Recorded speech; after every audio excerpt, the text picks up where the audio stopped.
Teaching Understanding with Technology is a class that I am taking this summer through Michigan State University.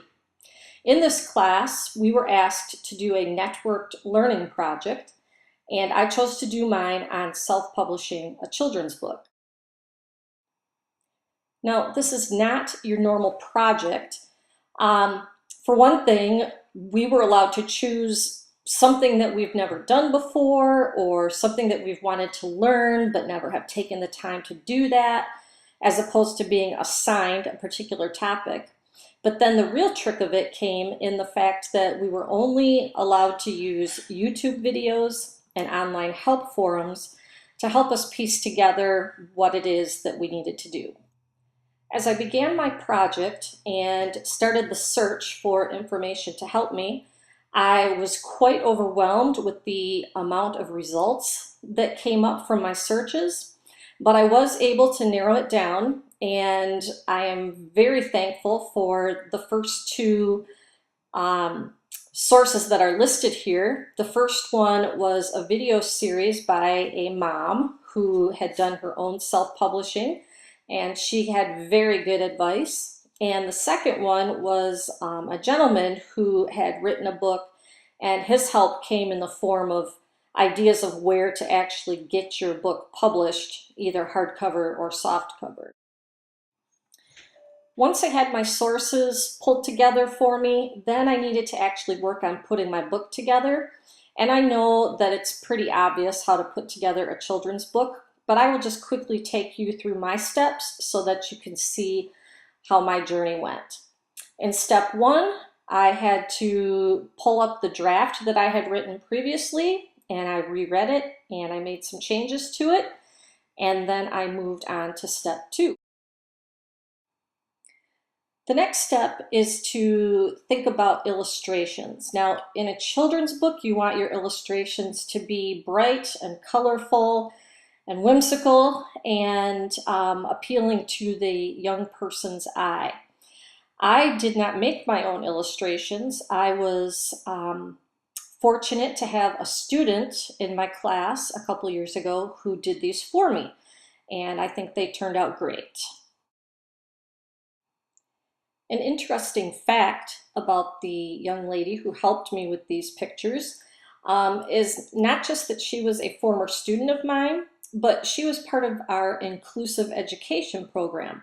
So she did have some limitations, but I knew that she loved to draw, and this was a way that she could use her gifts and talents to help others. Step three is to play around with your cover design. I know it seems like it might be kind of a silly step, but it's important because we all know that even though we've been told not to judge a book by its cover, we all do judge the book by its cover. So you want to make sure that it is appealing as possible to the target audience that you are aiming for. After trying several different avenues, I finally came down to this design that I liked the best. It included a collage of the different hats that are talked about in the story, and then I am able to put in the title and the author and the illustrator. Step four is to get the book published. Now, in my research leading up to this point, I was amazed to see that there are a lot of companies out there that are willing to help an independent author with the publishing of their book. Some of these companies even will help with some marketing strategies, and others even have things that they will help you with beyond that. Now, unfortunately, due to the time constraints on this project, I was not able to actually get my book published through a company that would help me to get it copyrighted and get an ISBN number. So I did the next best thing I could, and that was to make a published draft, that's what I'm calling it, by putting all of the pieces together into a photo book that I made on Walgreens.com. In conclusion, I am going to leave you with a video reading of my story, If I Had a Hat. And while I do hope that you enjoy the story, I also hope that it might encourage or inspire you to get some of your writing published.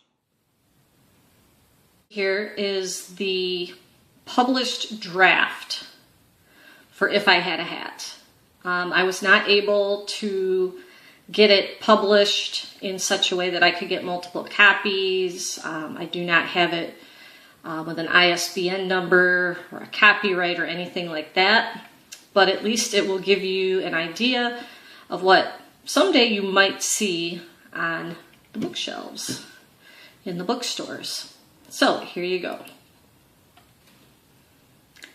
If I Had a Hat by Carrie Heising and Kristen Hoekstra. If I had a baseball hat, I would play in the major leagues. I'd hit a lot of home runs and snag out number 3. If I had a painter's hat, splendid colors you would see. Beautiful brush strokes, bright and bold, every room if you please.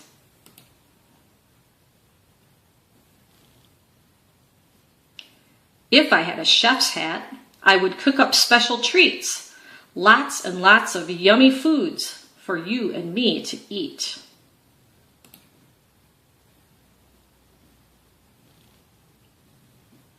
If I had a firefighter's hat, I'd come scrambling to the rescue, fighting the blaze with all my might and saving your pet dog too.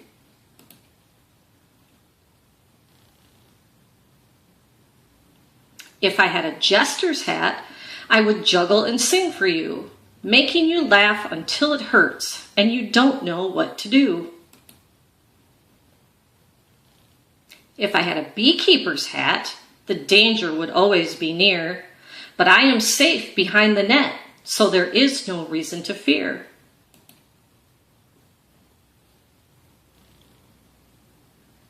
If I had a French beret, my flair for art would show. A budding artist on the rise, who knows how far I'll go?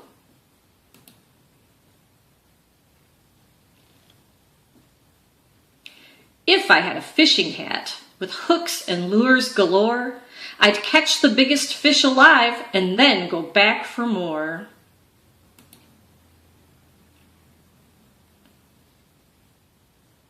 If I had a police officer's hat, your safety would come first. I would nab thieves and bandits and even recover your purse.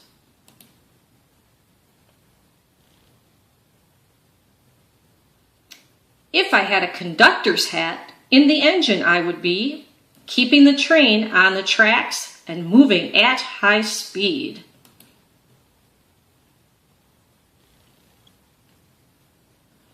If I had a top hat, I would sing and dance for you.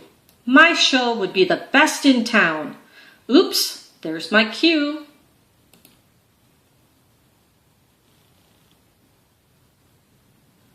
If I had a miner's hat, I would hammer, cut, and drill, looking for that perfect gem. Oh my, what a thrill.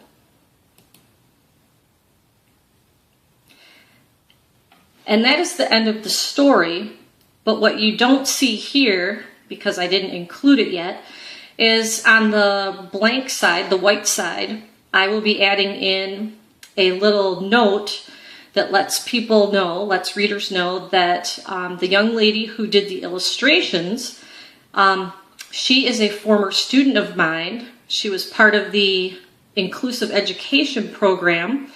So she had her limitations, but she loved to draw. And so one day I asked her if she would be willing to make the illustrations for this book, and she said that she would. So that would eventually be included there.